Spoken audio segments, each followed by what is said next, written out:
Political பாடத்தில எனக்கு இன்ட்ரெஸ்ட்டே இல்ல. நல்ல ரிசல்ட் எடுக்கணுன்ற ஒரு ஆசை இருக்குது. ஆனா, பொலிட்டிக்கல் பாடத்தில ஒரு இன்ட்ரெஸ்ட் ஒண்ணு வருதில்ல அப்டின்ட்டு சொல்ற ஆளா நீங்க இருந்தா, உங்களுக்கு நான் 5 டிப்ஸ் சொல்லி தரப்போறேன். எனவே இந்த வீடியோவ ஃபுல்லா பாருங்க. முதலாவது டிப்ஸ நாங்க பார்ப்போம். எங்களுக்கு சில நண்பர்கள் இருப்பாங்க. அவங்க படம் பார்க்கறதுல, ட்ரிப் போறதுல சுற்றி இன்ட்ரெஸ்ட்டா இருப்பாங்க. நாங்க அவங்களோட பழகும்போது, எங்களுக்கும் அந்த படத்த பார்க்கணும், இந்த ட்ரிப் போகணும் அப்படின்ற இன்ட்ரெஸ்ட் ஏற்படும். ஆனா, இஸ்லாத்த பொறுத்தவரைக்கும் படம் பார்க்கறது கூடாது. அதில நெறைய தீங்குகள் இருக்குது. நாங்க தவிர்த்துக் கொள்ளணும்.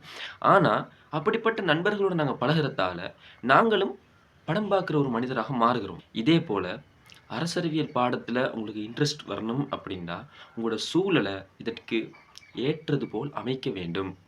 உதாரணமாக, நீங்க YouTube பார்க்குற ஒரு நபரா இருந்தா, அதில அரசறிவியல்ல சிலவங்க பேசுவாங்க. எங்களுக்கு இன்ட்ரெஸ்ட் வரும். அப்படியான சேனல்கள சப்ஸ்கிரைப் பண்ணி, நாங்க அடிக்கடி அவங்கள ஃபாலோ பண்ணணும். உதாரணமா அண்மை காலமா ரஸ்மின் என்கின்ற ஒரு சகோதரர் பலஸ்தீன் பிரச்சனையிலே பேசி வருகிறார். பெர்சனலா நான் அதை பார்க்கும்போது, ஒரு அரசியலில் ஒரு ஆர்வம் எனக்கு ஏற்பட்டது.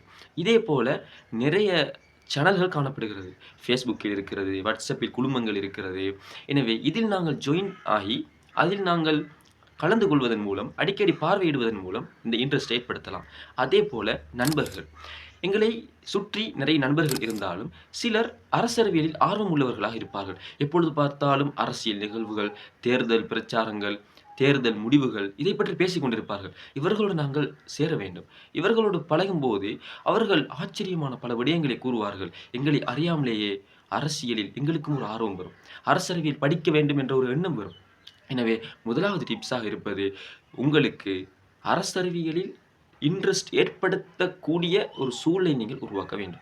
இப்பொழுது நாங்கள் 2வது டிப்ஸை பற்றி பார்ப்போம். உண்மையிலேயே நான் 4வதாகவும், 5வதாகவும் கூறப்போவது தான் மிக முக்கியமானது என்றாலும், நான் இப்பொழுது கூறுபவையும் முக்கியமானதாக இருக்கிறது. 2வது டிப்ஸாக காணப்படுவது என்னவென்றால், அரசறிவியல் பாடத்தை கற்பதனால் என்ன விளைவு? என்ன பயன்கள்? அதன் முக்கியத்துவம் என்ன என்பதை நாங்கள் தெரிந்து கொள்ள வேண்டும். ஒரு சீன பழமொழி ஒன்று கூறுவார்கள். ஒரு மனிதனை கப்பல் கட்ட வைக்க வேண்டுமானால், கப்பல் கட்டுவது எவ்வளவு கடினமான பணி. ஆனால், அதை கூட செய்ய வைக்க வேண்டுமானால், கடலின் ரகசியங்களை கூறு. கடலின் அற்புதங்கள், கடல் பயண சாகசங்கள், அதில் ஏற்படக்கூடிய சந்தோஷங்களைப் பற்றி கூறு. அவனாகவே கப்பலை கட்டி எடுத்து கடலுக்கு சென்று விடுவான் என்று கூறுவார்கள். எனவேதான் அரசறிவியலில் எங்களுக்கு ஆர்வம் வர வேண்டுமானால், அரசறிவியல் பாடத்தின் முக்கியத்துவம் என்ன?